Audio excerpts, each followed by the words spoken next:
what you judge the most in others. Mm-hmm. What is it that you cannot stand in others? Is it rudeness or show-offishness or jealousy, or some people are greedy and you cannot stand it? Most likely, it is a sign of your projection, because these very qualities you cannot accept in yourself. And pardon me? Go with me here. When you talk about that, something that comes up is people that are mean. My heart hurts when I see people be mean to others or be vengeful or aggressive. Mm-hmm. What is that telling me?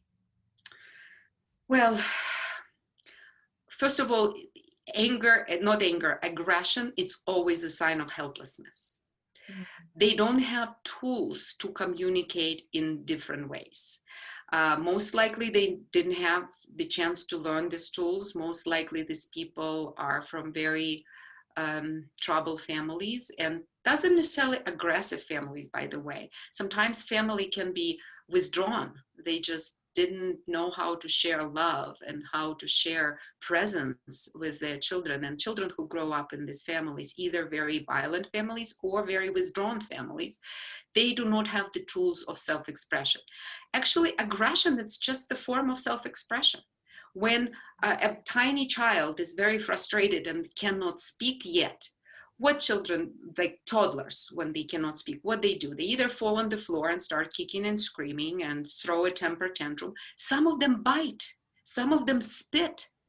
These all are signs of not knowing what to do, how to express my pain. I feel pain inside. How do I express it?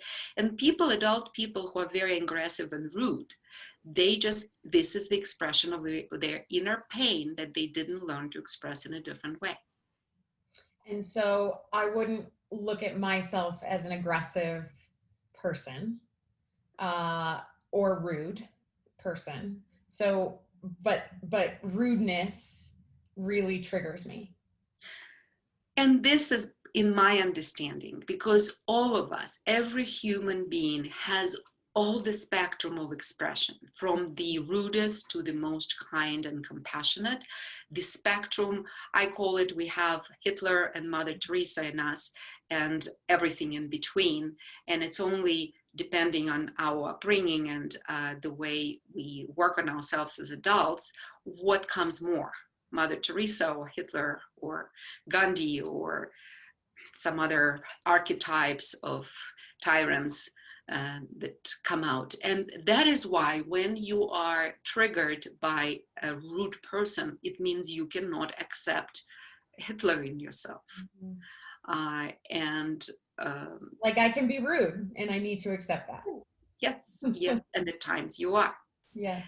You may be not as rude as the person who triggered you, and you may not be rude as often as he or she is, but you can be. And I believe with no matter how good we are, and most people want to be good. We really want to be good from the depths of our heart. But then all these barriers that primarily are ego-driven, we want to protect our identity, want to protect our physical survival, our social survival. We compete. This is another ego at work, competition. Cooperation needs to, in order to cooperate, we need to put our ego next to never give it a driver's seat. Just befriend it again, know it, befriend it, recognize its tricks and recognize its defenses, and really knowing when ego is at work. I think it's so powerful just to pause there, of really reflecting on our lives and what we can't accept in ourselves. And I'm sure it's very hard for a lot of people to accept them being rude or mean or angry or bossy or whatever it may be.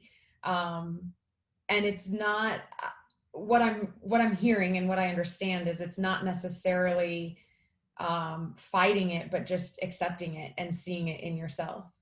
Exactly. And it's not fighting it, because the more actually our in acceptance of our ego, and hatred toward our ego is our ego's most delicious food.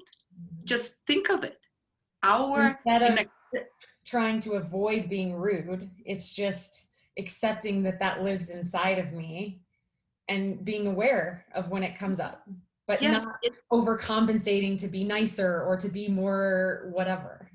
very well said. Very well said. Because when you're overcompensating by being nicer in the situation when you don't want to be nice, it will backfire somewhere. Because last time we were talking about when we say yes, when we mean no, it's being over nice because we don't want to be perceived as rude, angry, or jealous, or any other negative quality that we can think about. We want to be perceived as good people. And that is why very often we really are dishonest with ourselves, overcompensating for our ego at work.